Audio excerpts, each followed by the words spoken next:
Sale pues, Felipe. Ya vamos a empezar. Ya empecé la grabación también. De acuerdo, Doc. Gracias. Bueno, entonces hoy vamos a hablar de la afección cardiovascular en la infección por COVID-19. Dentro de los objetivos, digo, es una enfermedad pues bastante nueva y si bien viene a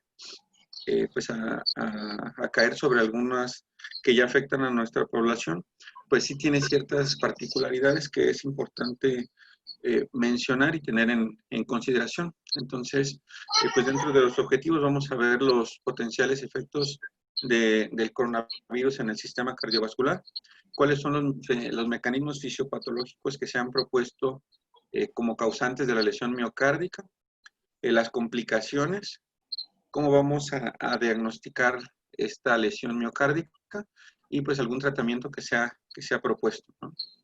Ya no voy a ahondar sobre pues estructuras, características, contagios, ni muertes, ni nada sobre COVID, porque creo que es algo que ya pues vemos y escuchamos todos los días. Me voy a ir directo a pues las implicaciones que tiene la infección por coronavirus, ¿no? Como ya sabemos, pues este virus de RNA monocatenario causa infecciones cardiovasculares, gastrointestinales y respiratorias en animales y humanos, y pues son ampliamente reconocidos ya que disparan la enfermedad cardiovascular y que asociado con otras comorbilidades va a aumentar de manera considerable pues la morbimortalidad. Como mencionó Citlali ayer, el coronavirus o la infección por coronavirus en humanos no es algo nuevo. Ya ha habido otros virus de estas familias que han causado enfermedades importantes en la población mundial. Y en esa tablita, pues realmente lo que quiero que vean, pues es que tienen cierta prevalencia o tienen cierta afección cardiovascular de acuerdo a aquellos tipos específicos de virus, ¿no? En particular aquí tenemos el SARS-CoV-2, que como mencionó ayer, pues esta gran afinidad que tiene por el receptor de la enzima convertida en angiotensina 2, pues es lo que le va a brindar este cardiotropismo y que se va a detectar una enfermedad cardiovascular entre un 4.2 en la población o en los pacientes infectados no hospitalizados hasta un 40% en aquellos pacientes hospitalizados. Y obviamente pues esto va a impactar en la mortalidad como lo vamos a ver más adelante. Este coronavirus perteneciente a la familia beta tiene una gran afinidad por el receptor de la enzima convertida en angiotensina, que va a estar localizada predominantemente en las células endoteliales de venas, arterias, el músculo liso del aparato respiratorio y el epitelio del intestino delgado, así como las células de defensa, ¿no? Entonces, por ello, una de las principales complicaciones cardiovasculares de la infección de SARS-CoV es el infarto agudo del miocardio. Sobre todo vamos a estar viendo que es más frecuente en aquellos pacientes que ya tienen una enfermedad cardiovascular previa. Entonces, esto unado que ya como se mencionó ayer, lo mencionó Citlali muy bien, y por eso afecta mucho los órganos con mucha microcirculación, pues tiene un componente muy importante trombótico. Por eso uno de los más importantes, una de las complicaciones más importantes a nivel cardiovascular, pues va a ser el infarto de miocardio, ¿no? Entonces, algo que tenemos que tener muy en cuenta es que la mayoría de los pacientes que tenemos hospitalizados en los que existe una infección por COVID van a tener alguna enfermedad cardiovascular, ¿no? Sobre todo hipertensión, diabetes o pacientes que ya tienen una enfermedad coronaria previa. Es en los que se ha visto una mayor mortalidad, así como el paciente que tiene mayor edad, y va a variar obviamente la mortalidad, haciendo hasta 27% en aquellos pacientes que tienen pues 85 años o más, ¿no? Otro de los principales factores de riesgo para desarrollar una lesión miocárdica en el contexto de una infección por COVID, pues va a ser también el tabaquismo, ya que es uno de los principales factores de riesgo cardiovascular. Entonces, esto también hay que tenerlo muy en cuenta en los pacientes que tengamos hospitalizados, ¿no?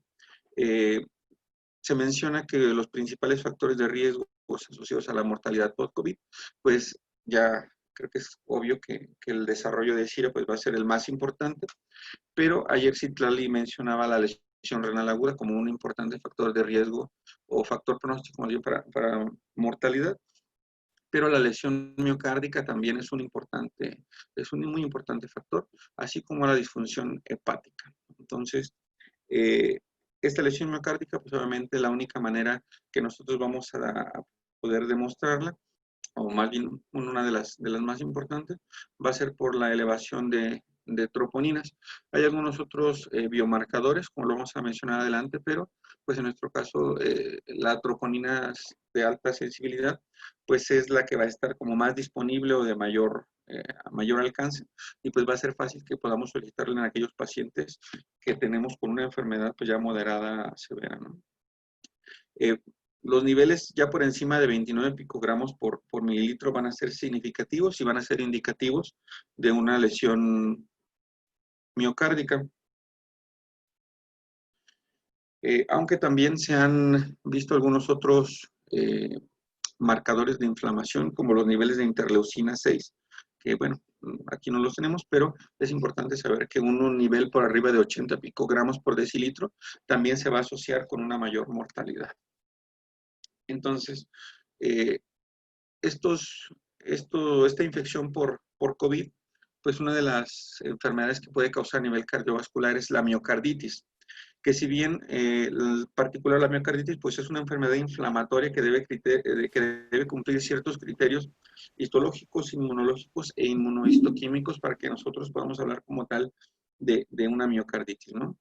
Sin embargo, pues tenemos una alta sospecha en los pacientes que tienen alguna disfunción cardiovascular en COVID, ya que se ha encontrado en autopsias de pacientes fallecidos por COVID un infiltrado mononuclear, también de generación de cardiomiocitos, vasculitis y generación de microtrombos en el miocardio de los pacientes, ¿no? Entonces, aunque, bueno, también se ha observado una importante disfunción diastólica en aquellos pacientes que sobreviven a la infección, y esto pues nos hace sospechar de esta enfermedad, ¿no?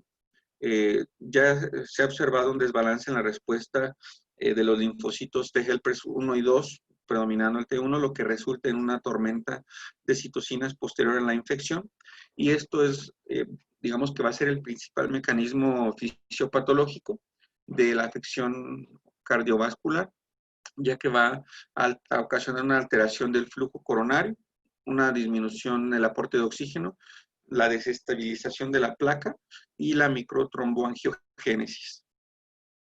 Ahora, de manera así como es en agudo, pues esta miocarditis puede ser simplemente una miocarditis aguda que se va a manifestar con fiebre, palpitaciones, fatiga, angina de pecho, ¿no? Y tiene que ver, sí, aquí como vemos en las curvas, con la replicación viral propiamente dentro de las células miocárdicas, pero de manera posterior con la tormenta de citocinas o la reacción inflamatoria que genera esta replicación viral en el órgano específico. Y como lo podemos ver aquí, más o menos la replicación viral es proporcional a la reacción inflamatoria que genera el cuerpo. Entonces, pues digamos como que se contiene o es compatible con la vida. Por el otro lado, podemos desarrollar una miocarditis fulminante en la que la replicación viral va a ser de cierto nivel, pero la reacción inflamatoria y la tormenta de citocinas desencadenada a la replicación de este virus en el corazón, pues va a ser exagerada y totalmente desproporcionada. Entonces, pues van a desarrollarse arritmias malignas, falla cardíaca aguda, choque cardiogénico o muerte súbita. Entonces, son como las dos presentaciones, digamos, de la miocarditis en los pacientes con coronavirus. Y bueno, esto se explica que el SARS-CoV tiene un particular tropismo cardíaco debido a que pues, tiene esta alta afinidad por los receptores de angiotensina 2 y que pues se expresan ampliamente en los pericitos del corazón humano, sobre todo en las personas adultas. Como les comentaba, es común encontrar ARN viral en las autopsias de los pacientes. Esto he visto hasta en el 35% de los pacientes. Y bueno, si bien el diagnóstico como tal, con todos los criterios, es complicado, como lo mencionaba, es complicado, que tiene que cumplir ciertas cosas, Pero realmente se han publicado pocos casos en los que hay positividad en pruebas moleculares, que hay pruebas funcionales y que hay reportes histológicos o inmunohistoquímicos en los que se pueden cumplir todos los criterios para hablar de una miocarditis por COVID. Esta imagen son como los cuatro pilares o los cuatro mecanismos propuestos que nos van a desarrollar la lesión miocárdica durante la infección por COVID-19. En la parte izquierda superior tenemos las citocinas, que como lo mencionamos, esta reacción inflamatoria, este desbalance entre los linfocitos T helpers va a desarrollar o va a permitir esta tormenta de citocinas. Va a causar un daño tanto directo como indirecto en el miocardio. Y pues obviamente va a ser mayor en aquellos pacientes críticamente enfermos por COVID-19, ¿no? Esta tormenta de citocinas va a llevar a un estrés oxidativo y una disfunción endotelial que va a generar una microangiopatía, como ya lo mencionamos, favoreciendo un estado protrombótico. Clínicamente, o bueno, laboratorialmente lo podemos ver con estos niveles tan elevados de dímero D, que vamos a mencionar un poquito más adelante, y que también nos indican un daño miocárdico, ¿no? Hacia abajo vamos a tener esta miocarditis inmunomediada en la que se explica, bueno, por esta tropicidad que tiene el SARS-CoV-2 por los receptores de angiotensinados que como comentamos es muy prevalente su expresión en las células del corazón. Pero pues no tenemos como tantos criterios para hablar como tal de la miocarditis con todas las palabras, pero la disfunción cardiovascular que genera la infección por COVID, pues nos hace pensar en esta enfermedad, ¿no? Y hacia abajo, en la esquina inferior derecha, tenemos el infarto de miocardio, que pues va a ser resultado de los tres anteriores, ¿no? Que es el estrés oxidativo, la disfunción endotelial y también la miocarditis, va a favorecer que haya este infarto de miocardio, sobre todo el tipo 1, ¿no? Que va a ser por desestabilización de la placa, y el tipo 2 que va a ser generado por un desbalance entre el aporte y demanda de oxígeno en el miocardio, ¿no? Entonces, hablando particularmente de COVID, esto va a ser lo más importante en cuanto al infarto. Ahora, pues obviamente esta lesión miocárdica va a elevar las troponinas, que como les comentaba, va a ser, digamos, como el estudio de laboratorio que nosotros vamos a tener a la mano para demostrar esto. Va a ser mayor en esta tablita en esta gráfica que les pongo. Los niveles de troponinas van a ser más, va a ser más fácil detectarlo, o más bien los pacientes a mayor edad van a expresar un nivel mayor de troponinas, que esto pues lo que traduce es un mayor daño miocárdico, ¿no? En estos estudios, en el primero mencionaba una prevalencia de la lesión miocárdica hasta en un 20% de los pacientes, sobre todo en aquellos que ya tienen una enfermedad cardiovascular como insuficiencia cardíaca, enfermedad coronaria o eventos vasculares cerebrales previos, y que sí tuvo un impacto significativo en la mortalidad, un 51% en aquellos pacientes que tenían lesión miocárdica más una enfermedad cardiovascular previa, contra un 4.5% en aquellos pues, que no desarrollaron una lesión miocárdica. En este otro estudio en Wuhan, reportaron una prevalencia de 28% de lesión miocárdica y con una mortalidad de 56% contra 8.9% en aquellos pacientes que no desarrollaron una lesión miocárdica. Entonces, pues como podemos ver, al igual que la lesión renal aguda, como lo mencionó Citlali ayer, pues es un importante predictor de mortalidad en aquellos pacientes que tenemos con infección por COVID. Esta tablita de la Sociedad Europea de Cardiología, pues también nos pone en evidencia los niveles de troponina de alta sensibilidad y pues digamos como qué significa, ¿no? O sea, depende del nivel de troponinas que nosotros podemos esperar, por ejemplo, en aquellos pacientes que ya tenían una enfermedad cardíaca preexistente y que es una enfermedad por COVID leve moderada, pues podemos permitirnos acá, ¿no? No sé, unos 20 picogramos o nanogramos por litro. Y ya en niveles superiores, por ejemplo, acá 100 picogramos por mililitro, pues obviamente quiere decir que ya es una enfermedad severa y que ya tenemos propiamente un infarto de miocardio. Y obviamente si tenemos ya niveles mucho más altos, pues podemos sospechar que ya tenemos una miocarditis o ya un choque cardiogénico. Entonces es importante también tener en cuenta que entre más elevados estén los niveles de troponinas, quiere decir que la lesión miocárdica es más extensa y que ese paciente pues, va a tener complicaciones cardiovasculares mucho más serias. Ahora, hablamos del infarto agudo de miocardio, que es una de las principales complicaciones cardiovasculares. Y acá en la parte superior de la imagen, pues vamos a tener como los mecanismos que van a estar asociados o implicados en el desarrollo del infarto de miocardio. Como les mencionaba, hay una infección, una replicación viral directa en el miocardio, la tormenta de citocinas que va a ser este estímulo proinflamatorio, la hipercoagulabilidad, la estimulación simpática también, y pues obviamente el CIRA que va a ocasionar hipoxia y este desbalance entre el aporte y demanda del miocardio, pues son los principales mecanismos que van a ocasionar el mayor riesgo de infarto agudo de miocardio en los pacientes con COVID-19. ¿no? Y pues obviamente esto pues es lo que más se va a presentar durante la fase de tormenta de citocinas.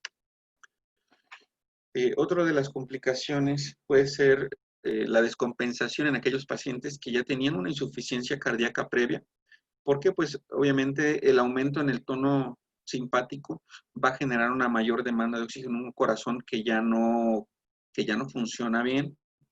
Esta inflamación o esta necrosis de los cardiomiocitos derivado de la replicación viral propiamente en la célula miocárdica, el aumento de las citocinas proinflamatorias y la miocarditis, pues va a hacer que ese corazón que ya tenía falla cardíaca se descompense. ¿no? Entonces es importante esto, considerarlo, porque a veces, bueno, me ha tocado ver en el COVID que hay pacientes que ya tienen enfermedades importantes, serias, y a veces nos enfocamos solo en el tratamiento como de lo respiratorio, y la verdad es que a veces los pacientes acaban muriéndose más por este tipo de cosas. ¿no?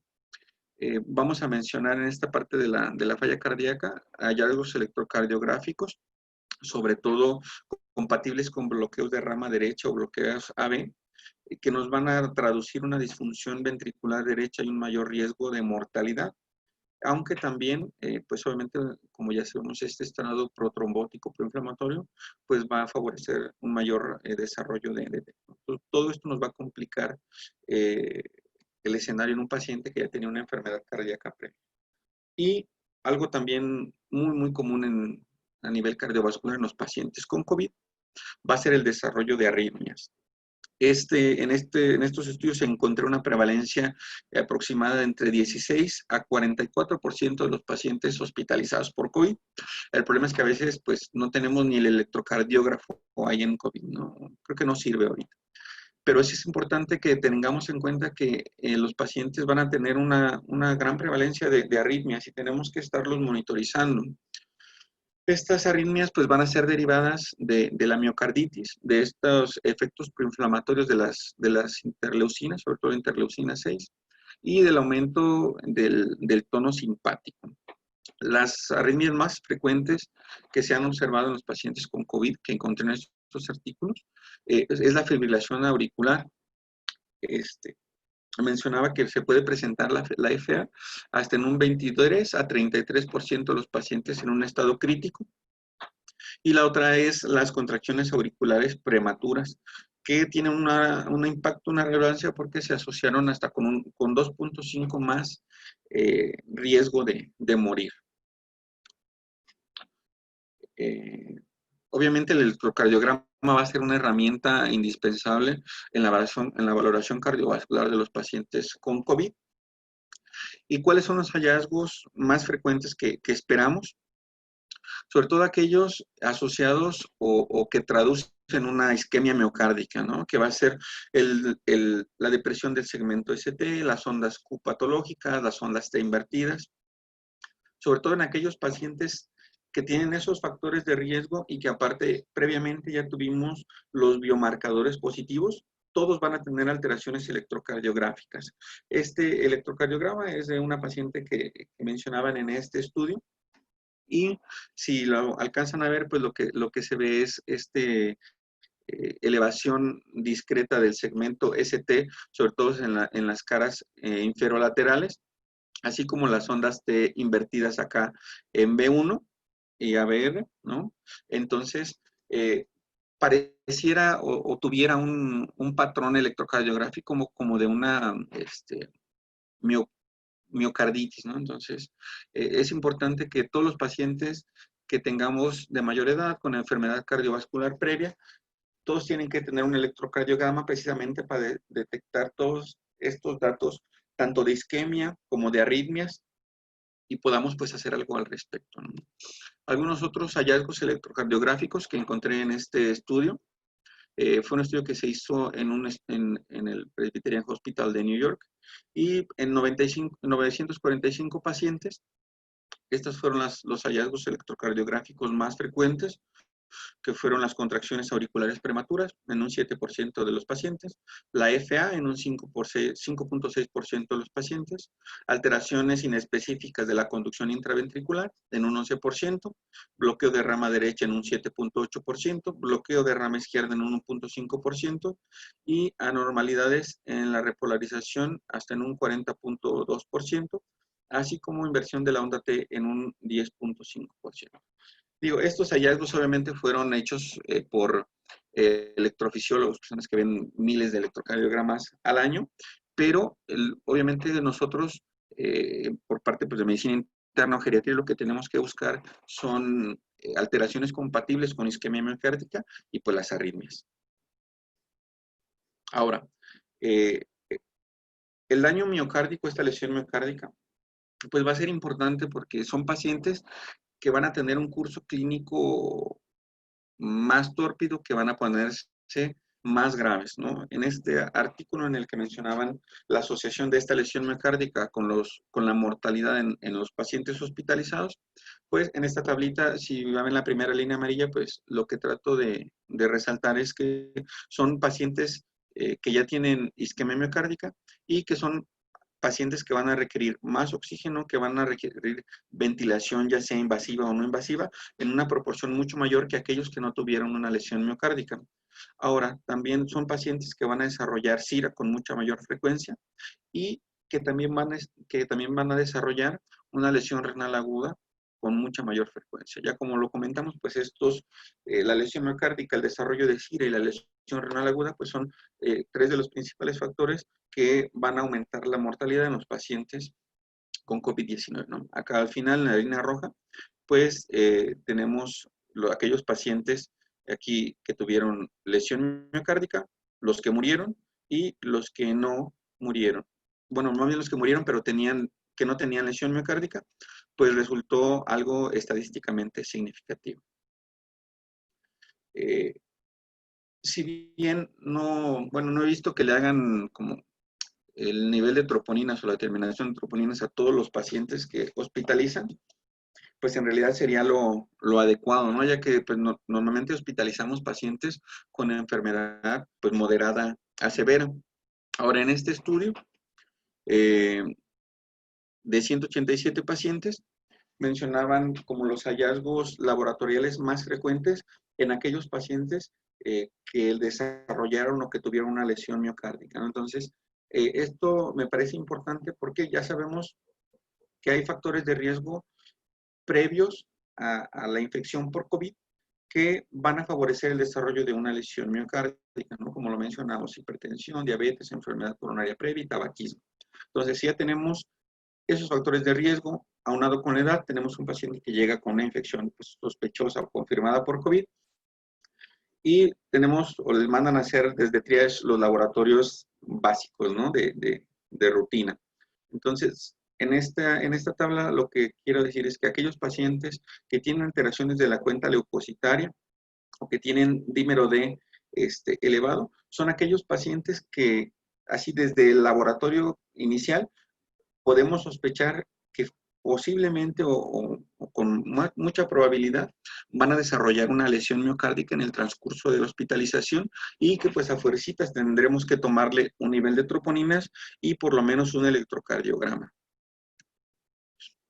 Hay otros biomarcadores como el ProBNP, creo que sí lo tuvimos al menos subrogado un tiempo, no sé si todavía, pero que tienen una correlación bastante confiable en el nivel de troponinas. Entonces, pues, si lo que tenemos a la mano son las troponinas de alta sensibilidad, pues por lo menos tenemos que echar mano de eso. Ahora, esta tablita esta grafiquita de Kaplan-Meier, lo que quiero que pues quede claro es que el desarrollo de una lesión miocárdica en el contexto del paciente con COVID, pues va a impactar de manera impresionante en la mortalidad, ¿no? Este estudio lo hicieron con 187 pacientes, de los cuales 8 de 105 no tenía troponinas elevadas ni enfermedad cardiovascular previa, ¿no? 4 de 30, esto que estoy diciendo es como los que se murieron, ¿no? 4 de 30 que tenía troponinas normales, pero previamente ya tenía una enfermedad cardiovascular. 6 de 16 de aquellos que tenían tanto una enfermedad cardiovascular, pero no tenían, tenían troponinas elevadas, pero no tenían enfermedad cardiovascular, y 25 de 36 que tuvieron troponinas elevadas y a la vez una enfermedad cardiovascular subyacente, fueron los que murieron durante la hospitalización.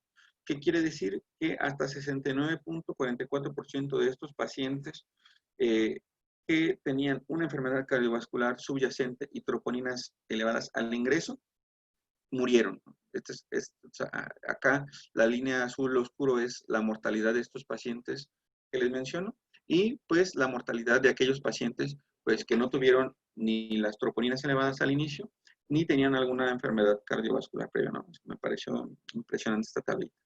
Y en esta otra gráfica, pues lo que se muestra es la sobrevivencia de los pacientes en los días de hospitalización de aquellos que tuvieron una lesión miocárdica y aquellos que no la tuvieron, ¿no? Entonces, pues una diferencia abismal, y por eso tenemos que pues, detectar desde un inicio aquellos pacientes que están en riesgo o que ya llegan con una lesión miocárdica.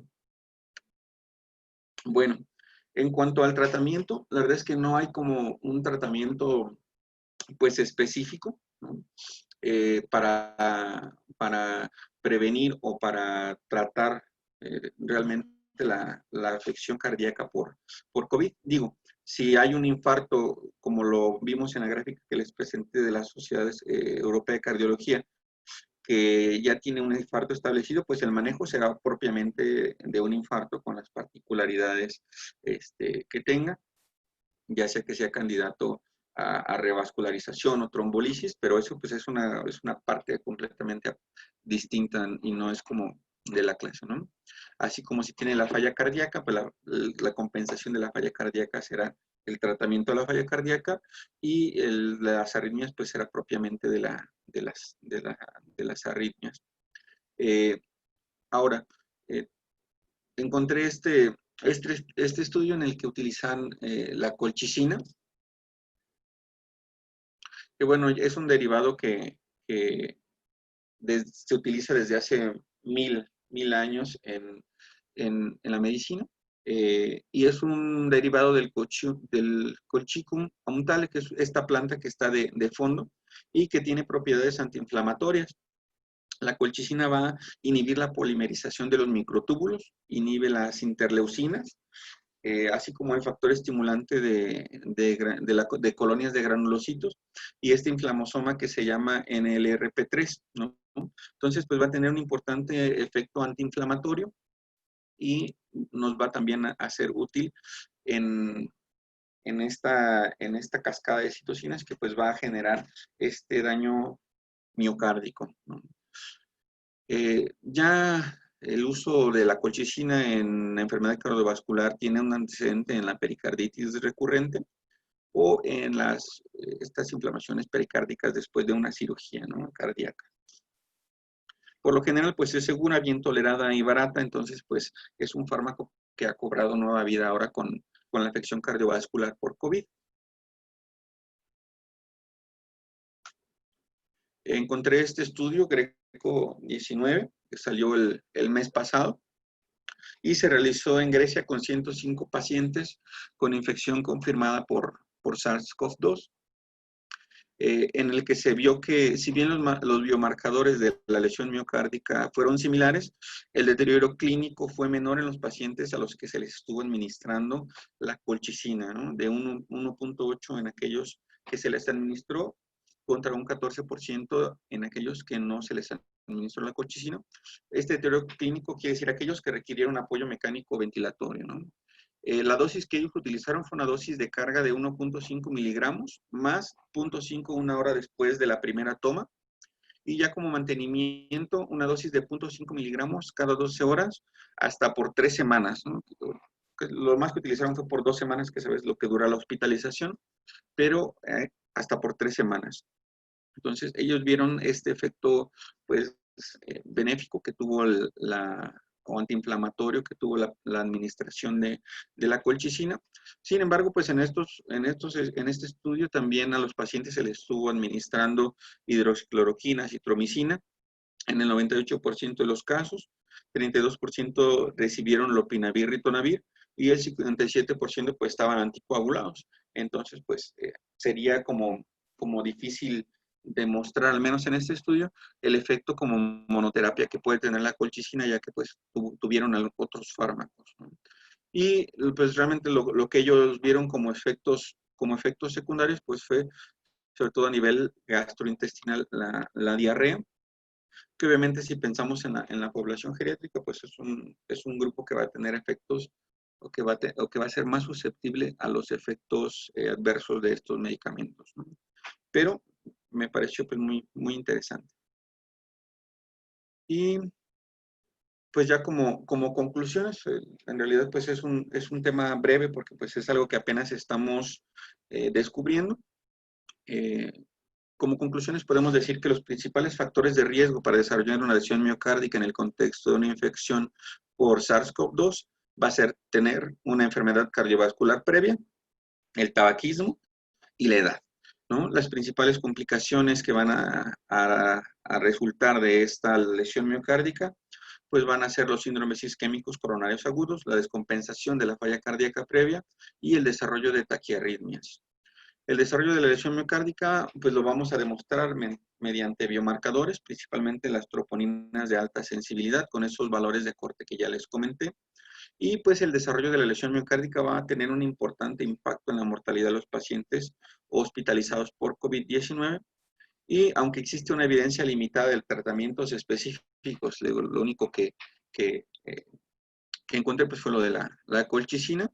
Y pues desconocemos realmente el impacto que va a tener a largo plazo esta afección cardíaca tan prevalente en los pacientes por COVID-19, ¿no? No sé si eso, pues básicamente eso es todo lo de mi plática. No sé si tengan pues alguna duda, algún comentario en específico.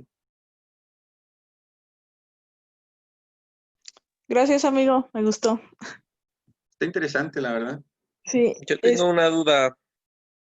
Sí, amigo. O sea, por ejemplo, obviamente los pacientes que debutan con una FA o con algún padecimiento, o sea, cardiológico, los vamos a mandar anticoagulados a su casa. ¿Es la misma recomendación que hace el National Institute of Health cuando tienen un evento trombótico? Claro, sí. En realidad, bueno, la parte de anticoagulación es una clase completamente aparte. Digo, igual habrá que revisarla, ¿no? Creo que sí valdría la pena, porque sí hacen como señalamientos muy particulares en aquellos pacientes que desarrollan una taquiarritmia y que tienes que dejarlos como aquellos que desarrollan una TEP, por ejemplo, ¿no? Que se van anticoagulados a su casa 6 meses, 1 año, así. Ok. Sí, esa era mi duda, pero sí es totalmente como, bueno, otra clase aparte, la verdad. Sí. Bueno, otra cosa que también me ha pasado en algunas ocasiones son pacientes que empiezan con la disnea súbita, que empiezan a hacer frecuencias cardíacas altas y que necesitan de ventilación mecánica y disminuyen las cifras de TA. Entonces, las primeras ocasiones yo nada más me centraba con no está haciendo CIRA y hay que intubarlo, ¿no? Pero después pues me di cuenta de que hay que tener en cuenta el choque cardiogénico que pueden hacer por TEP y que tienen las mismas manifestaciones y que si les haces electrocardiograma muchas veces no tiene los cambios que nada más se presentan en un 10% de los pacientes. Entonces son pacientes que no les puedes hacer la tomografía contrastada o es muy difícil que se las hagan para comprobar el diagnóstico de TEP. Entonces ahí, para iniciar como un tratamiento empírico, se podría decir. Sí, claro. Sí, pues tan solo la pacientita que intubaste ¿cuándo fue el otro día? Fátima, ¿no? Una gordita que pasaba una terapia. ¿Qué onda? O sea, ¿Qué pues, pasó con ella? esa señora probablemente, o sea, Eso se se hacía chocó, en la terapia estaba chocada, le tuvimos que empezar a minas y todo el rollo, pero parecía más como una TEP y pues, el choque cardiogénico. Entonces, sí, no todo es CIRA, o sea, no todo es CIRA en los pacientes con COVID.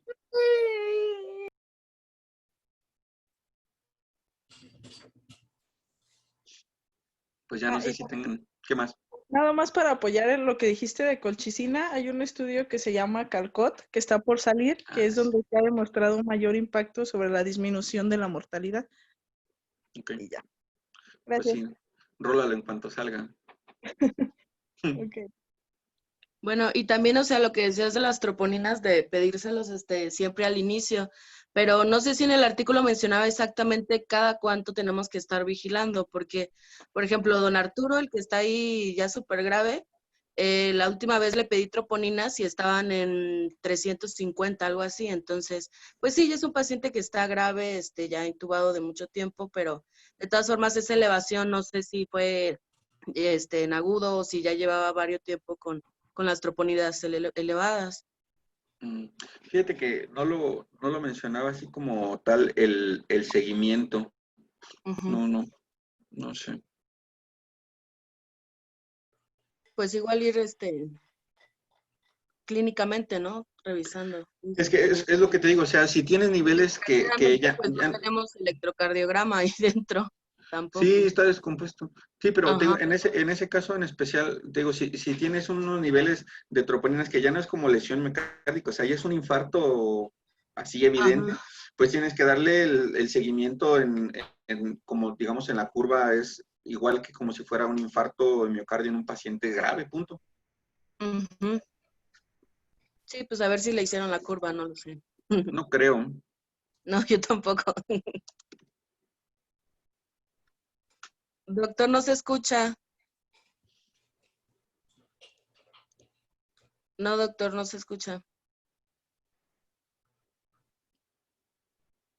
Y como que se traba. Sí.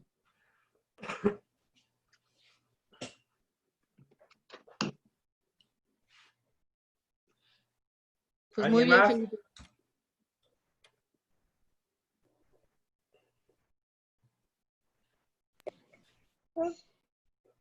No. Oye, en los pacientes que vieron que tenía troponina muy alta, ¿en algunos hicieron plastía? No. ¿En qué?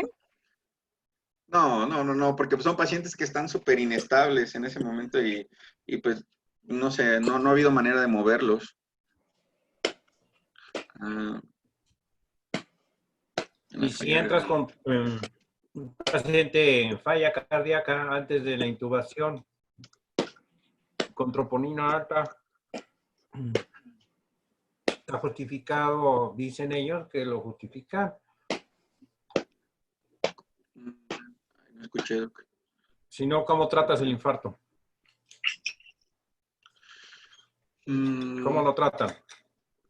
Es que, o sea, en esa parte no era como de la especificación del tratamiento del infarto, porque el infarto lo que mencionaba es que se trata pues como un infarto, o sea, con angioplastía o trombolisis y ya. Ajá. ¿Y cuántos? ¿Cómo les va? Eso sí, no sé, Doc. Igual lo checo, pero o sea, en la guía de la Sociedad Española de la Sociedad Europea, perdón, mencionaba el tratamiento es el mismo, como si fuera un infarto, o sea, si se puede la angioplastía es la angioplastía primaria y si no, trombolisis. Pero no recuerdo así en especial como cuál es el resultado. Ok, ¿alguien ha leído algo al respecto? ¿O tiene experiencia?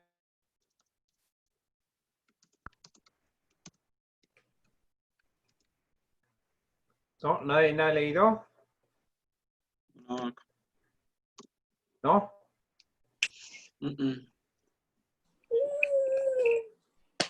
Bueno, eso queda pendiente, ¿no? Que revisen, porque si tienes un paciente en donde diagnosticas o electrocardiográficamente con troponina alta, entonces lo vas a trombolizar o qué riesgo tienen esos pacientes con las otras tipos de lesiones que pueden presentar, sobre todo lesión renal o pulmonar, ¿no? Sí. Ahora te encuentras un paciente en ventilación y dices, bueno, está como dices tú, le haces la troponina y, ay, está muy alta, ¿ahora qué? ¿Lo trombolizas o no? Ah, ya. Ok. Pues sí, Sí, es a lo que me refiero. Sería cuestión de Eso como una mini... comentaste, ¿no? O sea, de hecho, de estar pidiendo a todos los pacientes la troponina, ¿no? Claro. Sobre todo si tienen antecedentes de cardiopatía isquémica, por ejemplo, pues más todavía, ¿no? Sí, claro. Y que una de las causas de muerte puede ser la miocardiopatía y la otra dijiste que era un infarto. Sí. ¿Verdad? Sí. Sí, infarto y choque, miocardiopatía y choque, en fin. Choque cardiogénico, claro. Bueno. Sí. Y no sé si alguien leyó algo acerca del tratamiento de la insuficiencia cardíaca sistólica por miocardiopatía. Sí, dime, Felipe. No. Estoy pensando. Porque dijiste que predomina la insuficiencia cardíaca sistólica con fracción de expulsión baja. Sí mencionaba que tienen en las pruebas del ecocardiograma que sí se manifestaban con fracciones de eyección del ventrículo izquierdo reducidas, aunque también tenían una disfunción diastólica marcada. Era como lo más común. Sí. Entonces ahí, bueno, sigues usando el diurético, ¿no? Dice, sigues usando los bloqueadores. Sí. Angiotensina y esto. Perdón. Sí. Lo sigues usando como tratamiento habitual de la insuficiencia cardíaca. Sí. Pero si predomina la fracción de expulsión baja, por ejemplo, en un paciente hipertenso con fracción de expulsión baja, o sea, predomina la insuficiencia sistólica, no sé qué han leído acerca del tratamiento, porque es un tratamiento de insuficiencia cardíaca aguda, ¿no?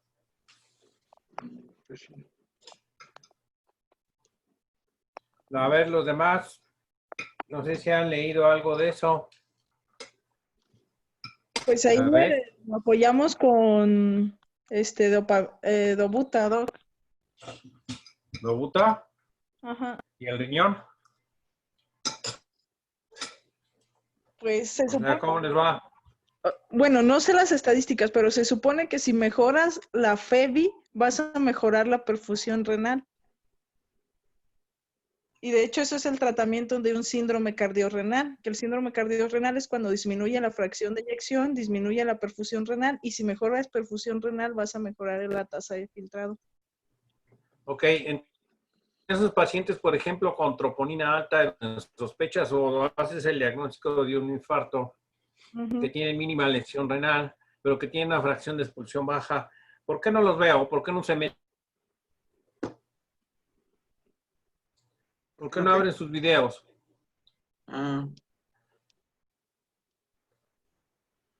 Yo estoy en mi celular, doctor, y no se puede. Aleida, Leslie, Jessica, Kenia.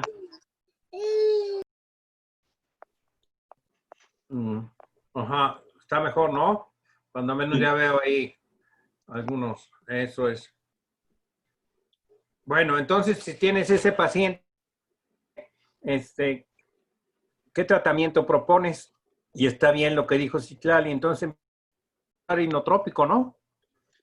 Es que el manejo del choque cardiogénico es pues igual, o sea, no difiere nada. Ajá, ¿y qué tipo de inotrópico usas ahí en ese caso? Estamos con, como dijiste, con insuficiencia cardíaca, miocardiopatía y que predomina una fracción de expulsión baja.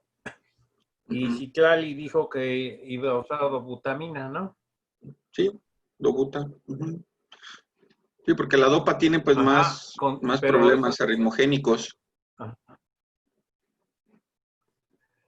El problema con esos pacientes es que tienes muchos otros, ¿verdad? Además del problema cardiovascular. Eso es lo que comento.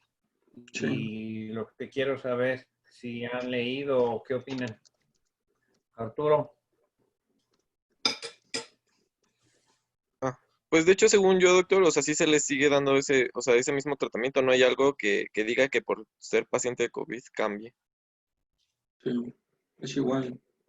O sea, seguimos con lo mismo, como si no tuviera COVID. Ajá. O sea, tal vez la causa fue diferente, pero el tratamiento sigue siendo el mismo. Ok. ¿Tú, Natalie, has visto algo? ¿Has leído algo específicamente? ¿Eso?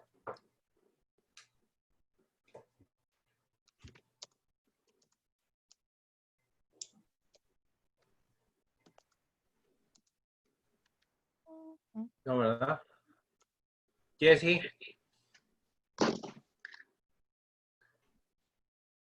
No, doctor. ¿No? Carlos, ¿tú has leído algo? ¿O tienes alguna experiencia? Pues apenas entré, doctor, no sé. O sea, Bueno, apenas acaba de entrar. entonces, fíjense bien, queda pendiente, ¿no lo Felipe? ¿El qué? Del tratamiento. O sea, está bien, ¿no? Pero el tratamiento de qué en especial? O de la insuficiencia cardíaca con fracción de expulsión baja, al tratamiento del infarto del miocardio. Ajá. Ah, ok. Bueno, sí. Esas dos cosas. Ok. Sí. Porque pues los demás tampoco han leído algo al respecto. Bueno, Sí. ¿alguien más tiene otra duda? El doctor puso ahí algo de los valores de BNP, el doctor Márquez. Sí. Según yo, hay un estudio, bueno, que sacó la revista española de cardiología de insuficiencia cardíaca asociada a COVID, donde se decía que el BNP por arriba de 88 se asociaba a un mayor incremento de la mortalidad en un casi 94%. No sé si eso responde su pregunta, doctor.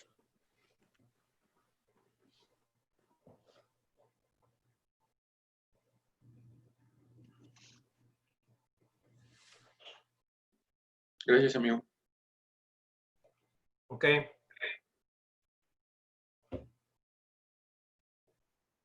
Pues sí, ¿qué más?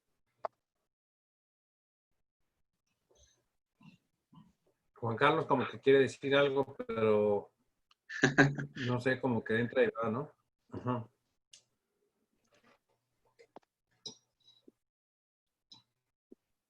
Ok. Pues sí. Y Aleida, ¿ahí andan? A lo mejor. Mande, doctor. Ajá, ¿por qué no se meten?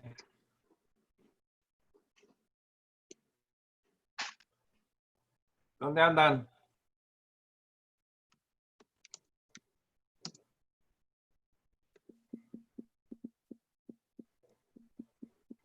Carlos Medina, ok. Bueno, no sé si alguien quiere decir algo más o ya nos vamos. Sí, le digo, lo del tratamiento, así como en particular del infarto y de la anticoagulación, le digo, me pareció como, no sabía en realidad como qué abarcar tanto en esta clase, ¿no? Porque, o sea, podría haber metido a ver todo lo de anticoagulación hasta que arritmias, o el tratamiento de la TEP, o el tratamiento propiamente del infarto, pero igual lo checo para para que quede así como un poquito más claro, porque sí viene en la guía europea, pero igual se los preparo en un par de diapos para la próxima clase, para el jueves si quieren. Sí, está bien. Muy bien. Ok. Bueno, ¿algún otro comentario? No. ¿No? Bien. No, doctor. Gracias. Dale. Ok. Gracias, Felipe. De nada, ustedes. Muy bien. Adiós. Adiós. No sé si Juan Carlos quiera decir algo. A ver, vamos a ver. ¿Quieres comentar? Dijo ya, gracias a todos. Bueno, Nos vemos mañana. órale pues. Dale, bye. Bye, Doc. Gracias. Gracias, Felipe. Chao. Gracias, campeones.